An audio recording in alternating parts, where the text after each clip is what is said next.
Lower Assam sound এছ'চিয়েশ্যনৰ এজন বিষয়ববীয়া। আজি বিশেষ এটা কাৰণত সংবাদমেল সম্বোধন কৰিব লগা হৈছে। 22 মে তাৰিখত ধুবুৰী জিলাৰ হালকুচা হাতীপোতা প্ৰদীপ টিলাত এটি সাংস্কৃতিক অনুষ্ঠান অনুষ্ঠিত হৈছিল, য'ত মুখ্য শিল্পী হিচাপে আছিল দীপিকা বৰা। জানিব পৰা মতে এদিনা ৰাতি 2টালৈ খুব ধুনীয়া এটা প্ৰগ্ৰাম অনুষ্ঠিত হৈছিল, কিন্তু ৰাতি 2টাৰ পিছত ছাউণ্ডত ফিডবেক আহিছিল। ফিডবেক অহাৰ এটা কাৰণ আছিল, তাতে সৰু ষ্টেজ, তাত হাৰ্ট কি, মাৰ্চেল, তাৰপিছত ইনাৰ মনিটৰৰ পিছত আকৌ আছিল ড্ৰাম কিট, ছাইড ফিল আদি কৰি ভকেল মনিটৰ, বহুতখিনি যন্ত্ৰপাতি তাত লগোৱা আছিল আৰু মঞ্চ আছিল সৰু পকী মঞ্চ, ওপৰত টিঙৰ চাল। তাৰ কাৰণে অলপ ফিডবেক আহিব পাৰে, এইটো বহু মঞ্চত তেনেকুৱা হয়। কিন্তু সেইখিনি ছাউণ্ড বেলেঞ্চ কৰোঁতে দীপিকা বৰাৰ যিজন পাৰ্চনেল অপাৰেটৰ তেওঁ লগত আছিল, তেওঁ লগত চাইছিল যে আচলতে ইয়াত মনিটৰ যদি বেছি হাই কৰিলে অলপ ফিডবেক আহিব। কিন্তু তথাপি সেই ঘটনাটো হৈছিল ৰাতি প্ৰায় 3 বজাত। আমি জানিছিলোঁ যে ৰাতি 2টালৈ মঞ্চ পৰিৱেশন কৰিব দীপিকাই, কিন্তু ৰাতি যেতিয়া বেছি হৈ গৈছিল মঞ্চত তেওঁ গীত পৰিৱেশন কৰিবলৈ অস্বীকাৰ কৰিছিল যদিও কমিটিয়ে তেওঁক জোৰ কৰিছিল। জোৰ কৰাৰ পিছত হয়তো ছাউণ্ডৰ কিবা এটা প্ৰব্লেমৰ কথা কৈ তাই নামি গৈছিল। ঠিক এই সৰু এটা কাৰণত ৰাতিপুৱা 4 বজাত এনেকুৱা এটা পৰিস্থিতি হৈ গ'ল। কমিটিয়ে এনেই বুলি নাচনি, তাতে আকৌ নাতি এনেকৰ বিয়া, কমিটি এনেই কিবা ভুল ধৰি আছে।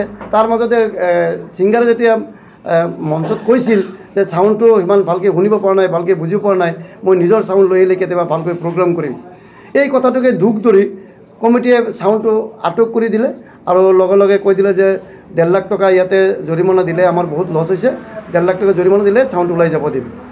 তাৰপিছত আমাৰ লৱাৰ আছাম ছাউণ্ড এছ'চিয়েশ্যনৰ মানুহখিনিক অৱগত কৰা হ'ল, বিষয়ববীয়াক অৱগত কৰা হ'ল। গোৱালপাৰাৰ পৰা, ধুবুৰীৰ পৰা, বঙাইগাঁৱৰ পৰা, কোকৰাঝাৰৰ পৰাও সতীৰ্থ আহিল। অহাৰ পিছত কমিটিৰ লগত যেতিয়া আলোচনাত বহা হৈছিল, কমিটিৰ এটা কথাই যে 1.5 লাখ টকা যদি দিব নোৱাৰে, অন্ততঃ 50,000 টকা যদি নগদ টকা দিয়ে ইয়াৰ পৰা ছাউণ্ড যাবলৈ দিয়া হ'ব, নহ'লে কোনো পধ্যেই ছাউণ্ড লৈ যাব দিয়া নহয়, গেটত তলা মাৰি দিয়া হ'ব। আমি প্ৰথমতে অস্বীকাৰ কৰিছিলোঁ যে আমি ছাউণ্ডৰ মানুহ, আমি ছাউণ্ড চলাই টকা ল'লে আমাৰ পৰিয়াল চলিব, কিন্তু তেওঁলোকে কোনো কথাই মানা নাছিল। একেবাৰে সম্পূৰ্ণ মৰেল পুলিচগিৰিৰে গেট আটকাই দি ছাউণ্ডৰ নগদ টকা ৰাখিহে ছাউণ্ড যাব দিছে।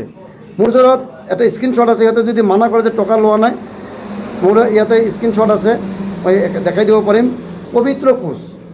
পবিত্ৰ কোচৰ নামত 20,000 টকা এককালীন আদায় লৈছে।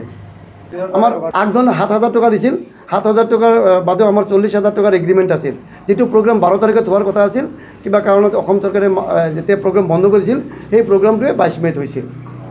আমি তেনেকৈ ঘূৰি অহাৰ পিছত আমি ছিংগাৰৰ লগত যোগাযোগ কৰাৰ চেষ্টা কৰিছিলোঁ। 12টা বজাত তাইৰ দীপিকাৰ যিটো আছিল, এই ফেচবুক একাউণ্টৰ পৰা নম্বৰ এটা লৈ ফোন কৰিছিলোঁ, কিন্তু আমাক কৈছে যে এই মুহূৰ্তত আমি টোপনি আহিছোঁ, কোনো কথা ক'ব নোৱাৰোঁ। নেক্সট দিনো ট্ৰাই কৰিছিলোঁ, 24 তাৰিখত, কোনো ধৰণৰ আমাক সঁহাৰি দিয়া নাই। পিছত 25 তাৰিখত আমি এটা জৰুৰী সভা আলোচনা কৰোঁ বঙাইগাঁৱত লৱাৰ আছাম ছাউণ্ড এছ'চিয়েশ্যনৰ পৰা। তাতে আমি অ'পেন হেণ্ডছ ফ্ৰী কৰি ফোন কৰিছিলোঁ আৰু যিজন মেনেজাৰ হ'ব তেওঁ ধৰিছিল। বাৰ কৈছিলোঁ যে দীপশিখা বাইদেউক ফোনটো দিব লাগে, তাইৰ লগত আমি প্ৰত্যক্ষভাৱে যোগাযোগ কৰিব বিচাৰোঁ।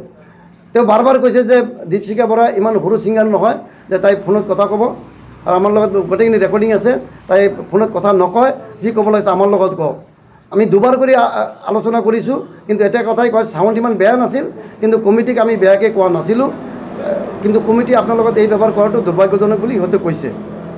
কিন্তু দীপিকা বৰাই যেতিয়া ছাউণ্ডত অ'পেনলি কৈ দিছিল ছাউণ্ড বেয়া, মই নিজৰ ছাউণ্ড লৈ আহি প্ৰগ্ৰাম কৰিম, এই কথাটো সিহঁতে উঠাই ল'ব পৰা নাই। আমি সেইকাৰণে সিহঁতক কৈছিলোঁ যে এই কথাটো উঠাই ল'ব লাগে আৰু কমিটি আমাৰ লগত যিটো ব্যৱহাৰ কৰিছে এইটো ঘূৰাই ল'ব লাগে। ঠিক এইখিনি কৈ আমি এটা সংবাদমেল দিছিলোঁ।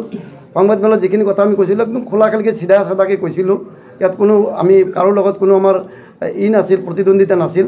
কিন্তু হঠাৎ আজি দেখা পালোঁ যে প্ৰদীপ টিলাৰ কমিটিয়ে, সেই যুৱ সংঘৰ সজন্ত আয়োজিত যি প্ৰগ্ৰাম আছিল, সাংস্কৃতিক অনুষ্ঠান আছিল, কমিটিয়ে এটা সংবাদমেল দিছে, য'ত কোৱা হৈছিল বহুতকেইটা কথা এনেকৈ কৈছে, অহংকাৰী মনোভাৱেৰে কৈছে আৰু দাদাগিৰি মনোভাৱেৰে কৈছে।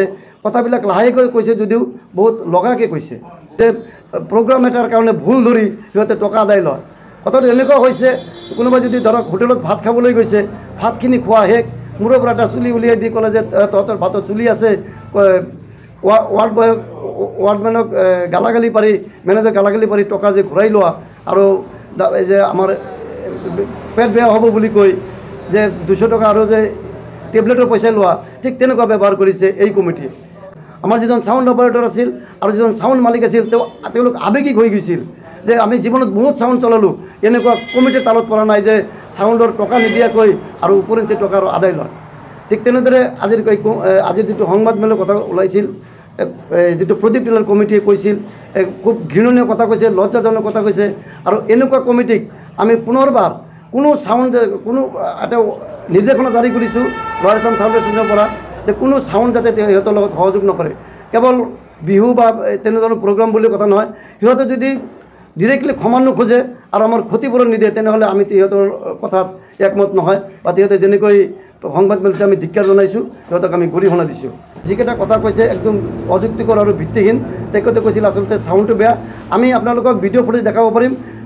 তাইৰ নিজৰ ছাউণ্ড যিকেইটা মঞ্চত গৈছে তেনেকুৱা ফিডবেক হৈছে, বহুত কমেণ্ট আহিছে যে তাই ইউটিউবাৰ শিল্পী। আমি এইবিলাক ক'ব নাযাওঁ, তাই ভাল শিল্পী, ভাল গায়ক গায়িকা। তাৰ উত্তৰোত্তৰ আমি কামনা কৰোঁ, অসমত ভাল নাম কৰক, আমি এইটো বিচাৰোঁ। কিন্তু তাইৰ কোনো বদনাম গাবলৈ আমি নাযাওঁ।